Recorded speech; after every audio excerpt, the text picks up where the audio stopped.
Hari itu, cuacanya mendung. Langit di atas Danau Toba kelabu, seolah-olah menyimpan sesuatu yang gak enak. Angin berhembus pelan, tapi dinginnya tetap terasa sampai ke tulang. Awan tebal menggantung rendah, dan suasana desa kami di pinggiran danau terasa lebih sepi dari biasanya.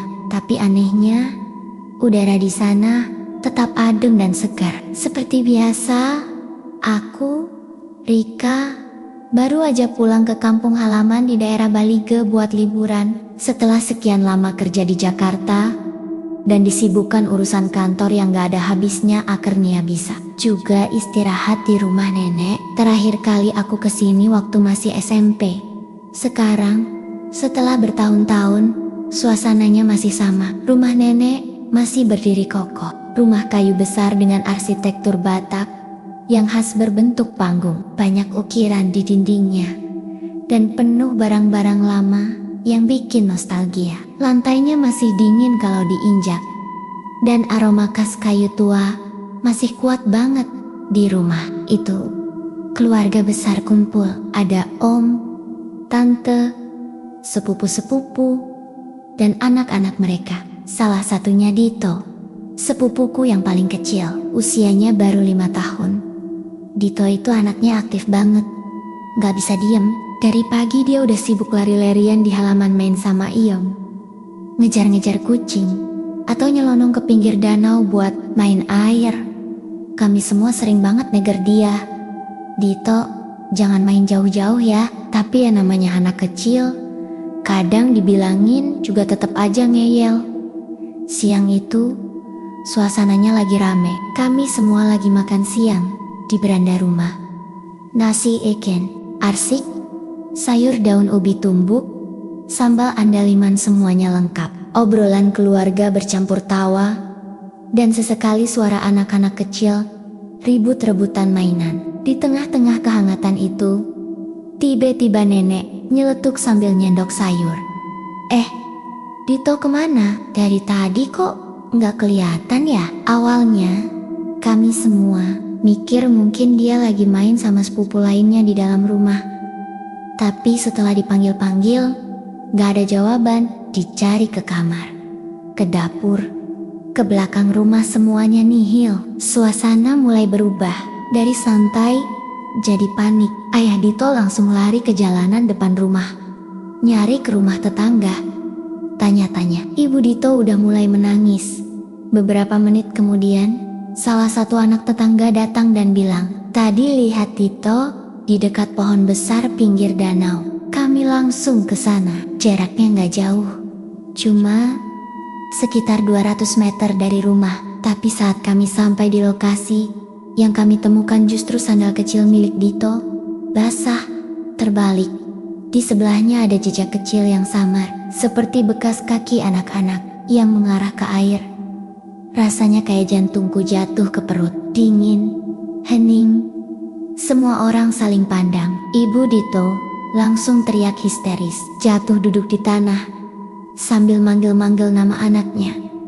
Setelah itu, warga desa langsung bergerak. Tim SAR lokal dipanggil. Nelayan-nelayan yang biasa narik jala pun turun tangan. Mereka pakai perahu, menyisir danau dari siang sampai malam. Tapi tetap nihil. Air danau tenang, seperti gak pernah ada siapa-siapa yang jatuh ke dalamnya. Hari pertama masih penuh harapan, hari kedua mulai cemas, hari ketiga semua orang mulai pasrah. Tapi justru di hari ketiga itu, mulai muncul bisik-bisik dari warga. "Ada yang ambil," kata seorang bapak tua sambil ngelinting rokok. "Danau ini bukan tempat biasa. Udah banyak kejadian kayak gini." Aku sempat dengar juga cerita-cerita lama dari orang-orang tua di kampung. Konon, Danau Toba itu punya penunggu, makhluk halus yang gak suka diganggu. Apalagi sama anak-anak yang main sembarangan. Mereka bilang, kadang kalau suka, dia bakal ambil, dibawa ke dunianya. Dunia yang gak bisa kita lihat dengan mata telanjang. Malam ketiga, aku gak bisa tidur. Badanku capek, tapi pikiranku terus muter. Aku bahkan sempat mimpi. Dalam mimpi itu, aku lihat Dito berdiri di tepi danau, pakai baju yang sama seperti terakhir kali dia hilang. Tapi ada yang aneh. Dia diam aja, nggak ngomong apa-apa. Matanya kosong, wajahnya pucat, dan senyumnya lebar banget, kayak dipaksa. Aku kebangun dengan keringat dingin membasahi leher dan punggung. Nafasku ngos-ngosan, dan waktu lihat jam, ternyata masih jam 3 dini hari. Aku duduk di ranjang, masih berusaha menenangkan diri, ketika tiba-tiba anjing-anjing kampung mulai menggonggong dari arah danau. Kenceng banget suaranya, saling sehet-sahutan, seperti ada sesuatu yang datang. Aku gak berani keluar kamar, tapi entah kenapa firasatku makin buruk. Ada sesuatu yang akan terjadi malam itu, sesuatu yang entah aku siap atau enggak bakal merubah segalanya. Dan bener aja, tepat setelah azan subuh pertama berkumandang, terdengar suara ketukan dari arah depan rumah. Pelan, tapi jelas. Tok, tok, tok. Semua orang yang masih setengah tidur langsung terbangun. Dan dari balik jendela, samar-samar, aku lihat sosok kecil berdiri, menghadap ke arah pintu rumah. Diam, tanpa suara. Bayangan tubuh mungil itu adalah milik Dito, atau sesuatu yang menyerupainya. Waktu itu hampir tengah malam. Semua orang di rumah udah lelah secara fisik dan mental. 3 hari nyari Dito, tanpa hasil. Bener-bener bikin semua orang pasrah. Suara-suara yang biasanya riuh di rumah nenek, sekarang sunyi banget. Yankee dan Jaren, cuma suara jangkrik dari balik pohon bambu, dan angin malam yang sesekali nyerempet genteng rumah, bikin bunyi krok-krok pelan. Cukup buat bikin bulu kuduk berdiri kalau lagi sendiri. Aku masih melek waktu itu, nggak bisa tidur. Pikiran masih berat. Keingat mimpi tentang Dito yang muncul berdiri di pinggir danau, dengan tatapan kosong dan senyuman aneh. Rasanya aneh banget. Seperti mimpi itu bukan cuma sekadar bunga tidur, lebih kayak peringatan atau petunjuk. Entahlah, di kamar aku hanya bisa tiduran sambil mantengin plafon kayu yang remang-remang, berharap bisa ketiduran, tapi malah makin gelisah. Lalu suara itu terdengar pelan tapi jelas. Tok, tok, tok, tok. Seketika suasana rumah jadi tegang. Paman yang kamar tidurnya dekat dengan ruang depan langsung keluar. Lampu minyak diambil dari gantungan, dinyalain pelan. Kami semua pelan-pelan keluar kamar masing-masing. Ibu Dito udah berdiri di tengah ruang tamu, wajahnya panik tapi juga penuh harap. Jantungku makin deg-degan. Ketukan tadi jelas berasal dari pintu depan. Paman membuka pintu dengan hati-hati, dan di ambang pintu itu berdiri Dito. Dia berdiri diam, kaku, dengan baju yang sama seperti saat dia hilang 3 hari lalu. Tapi bajunya sekarang kering, bersih, nggak ada bekas lumpur atau sobekan. Rambutnya rapi, mukanya pucat, dan matanya kosong. Nggak ada ekspresi takut, bingung, atau sedih. Dia hanya menatap ke depan, seperti boneka yang hidup. Ibu Dito langsung teriak kecil, lalu buru-buru lari memeluknya sambil menangis sejadi-jadinya. Jitu, ya Allah, Jitu, katanya sambil terus memeluk erat. Dito diam, tangannya enggak memeluk balik, cuma dibiarkan menggantung di sisi tubuhnya. Pelukannya enggak dibales. Itu momen pertama aku merasa ada yang sangat salah. Kami semua coba menenangkan diri, bersyukur dia balik dengan selamat. Tapi aku enggak bisa bohong. Ada sesuatu yang gak beres. Dari cara dia berdiri, dari caranya diam aja waktu dipeluk, dari ekspresi wajahnya yang terlalu datar.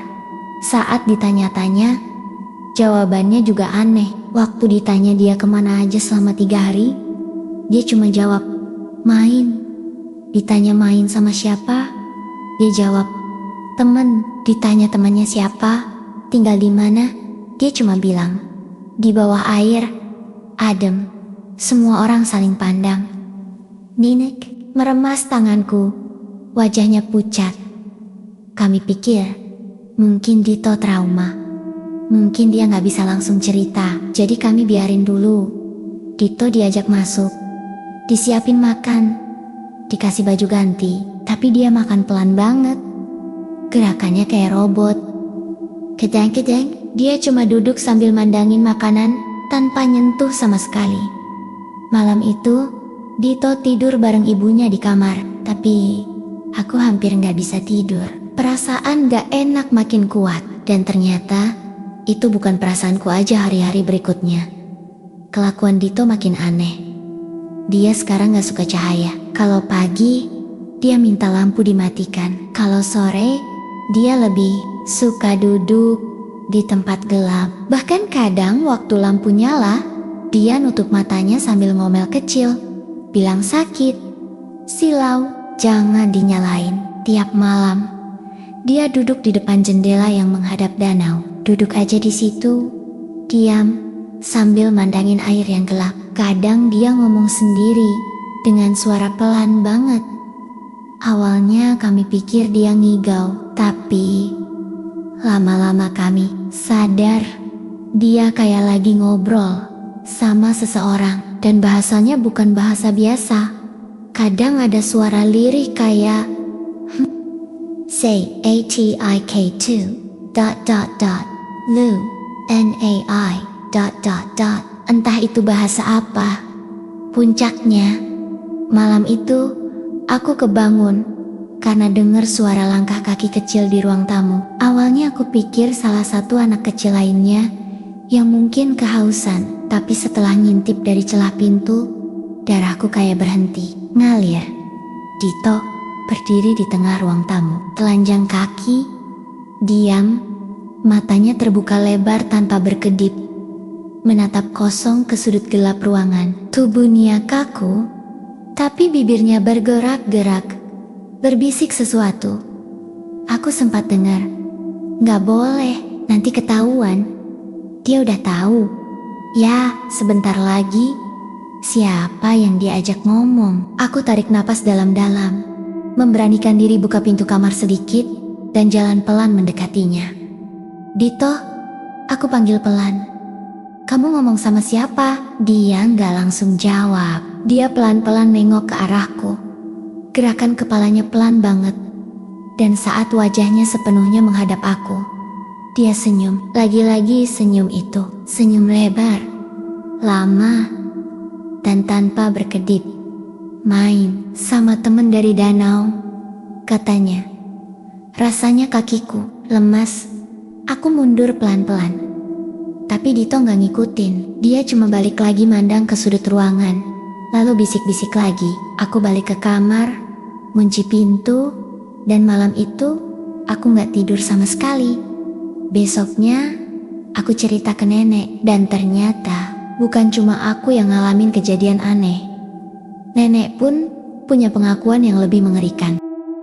Keesokan harinya, aku udah gak bisa tahan lagi. Perasaan was-was, ketakutan yang makin jadi, dan bayangan senyum Dito yang aneh semalam bikin aku gelisah terus dari pagi. Saat semua orang masih sibuk dengan urusannya masing-masing, aku duduk bareng ibu dan nenek di dapur, ajak ngobrol serius. Aku cerita semua kejadian yang aku alami, tentang Dito yang suka duduk sendirian, ngomong sendiri pakai bahasa gak jelas, dan yang paling bikin aku merinding waktu aku lihat dia berdiri tengah malam di ruang tamu, mata terbuka lebar, senyum lebar, sambil bisik-bisik ke temannya dari danau. Awalnya ibu masih nyoba berpikir positif, bilang mungkin Dito masih trauma.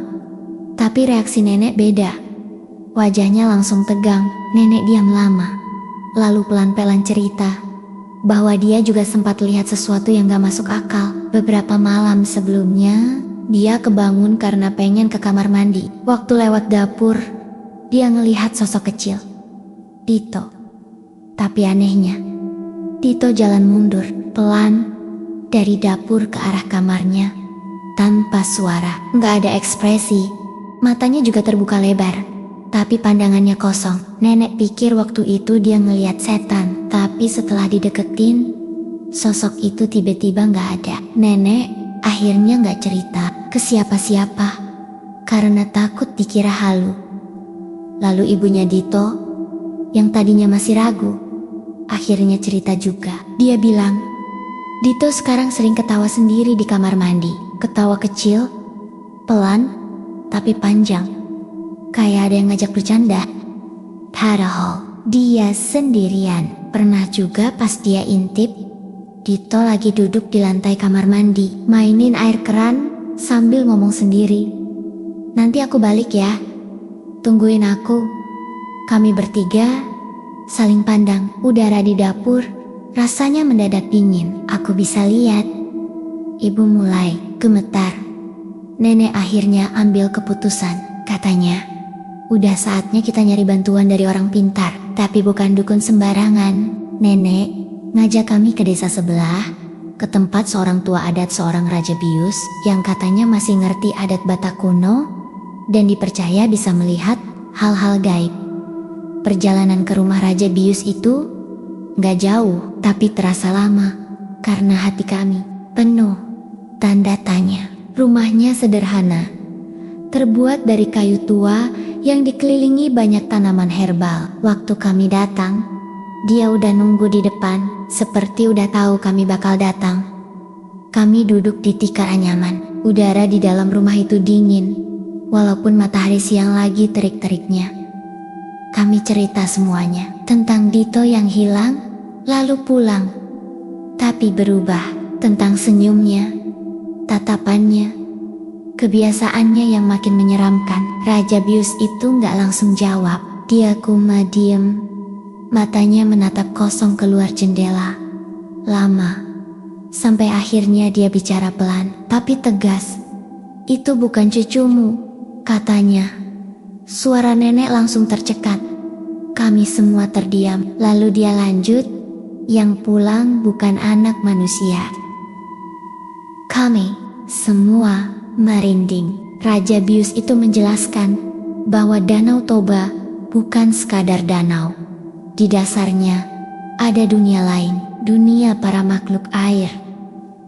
Roro, tua, sosok-sosok yang gak bisa dilihat mata biasa. Kadang mereka tertarik sama manusia, apalagi anak-anak. Anak-anak yang polos, ceria, dan kadang tanpa sadar melanggar batas. Kalau mereka suka, mereka bisa ambil.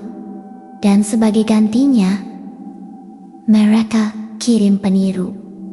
Sosok yang mirip tapi bukan manusia. Aku langsung keinget tatapan Dito, senyumnya yang terlalu lebar, cara jalannya yang kaku, semuanya makin masuk akal. Rasanya kayak teka-teki yang selama ini ngambang, akhirnya mulai kelihatan bentuknya. Malam itu juga, Raja Bius ngajak kami lakuin upacara kecil. Kami bawa Dito ke tepi danau, di tempat yang sepi. Langit mendung, angin kencang, danau terlihat gelap, tenang, tapi menyeramkan. Kami berdiri melingkar. Raja Bius mulai membacakan mantra dalam bahasa Batak kuno. Suaranya rendah, tapi menggetarkan. Dito awalnya cuma diam, tapi saat mantra makin kencang, dia mulai gelisah. Tubuhnya bergerak-gerak, matanya melirik ke sana sini. Tiba-tiba dia teriak, suaranya berubah. Bukan suara anak kecil lagi, tapi berat, parau, dan penuh amarah. Berhenti, teriaknya sambil menendang tanah. Dia milik kami sekarang. Kami semua mundur ketakutan. Tapi Raja Bius tetap tenang. Dia terus membaca mantra. Makin cepat, makin keras. Dito menggeliat. Wajahnya berubah. Senyumnya makin lebar. Terlalu lebar. Sampai ujung bibirnya sobek sedikit. Matanya hitam pekat.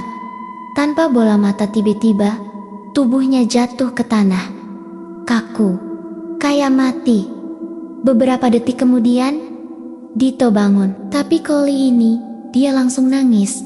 Nangis kencang, panik, ketakutan. Dia meluk ibunya Aretorat sambil bilang, "Aku takut, aku mau pulang. Jangan suruh aku balik ke sana." Kami semua langsung peluk dia nangis bering. Di tengah rasa lega, ada rasa sedih yang dalam. Karena kami semua tahu itu tadi bukan mimpi dan yang kami hadapi bukan hal biasa. Dito bilang, dia cuma ingat satu hal sebelum semuanya jadi gelap. Dia ketemu seorang perempuan cantik di danau. Perempuan itu ngajak main air, ngajak masuk lebih dalam. Setelah itu, dia nggak ingat apa-apa. Sejak malam itu, Dito mulai kembali seperti dulu. Matanya hidup lagi. Dia udah bisa ketawa normal, tapi kami nggak pernah biarin dia main sendiri. Bahkan anak-anak lain pun dilarang main ke danau tanpa ditemani orang dewasa. Nenek pasang sesajen kecil di dekat pohon besar, katanya untuk joga-joga. Dan sejak saat itu, setiap kami lewat danau, kami selalu kasih salam. Karena kami tahu sesuatu yang besar, tua, dan tidak manusiawi tinggal di sana, dan mungkin masih mengincar.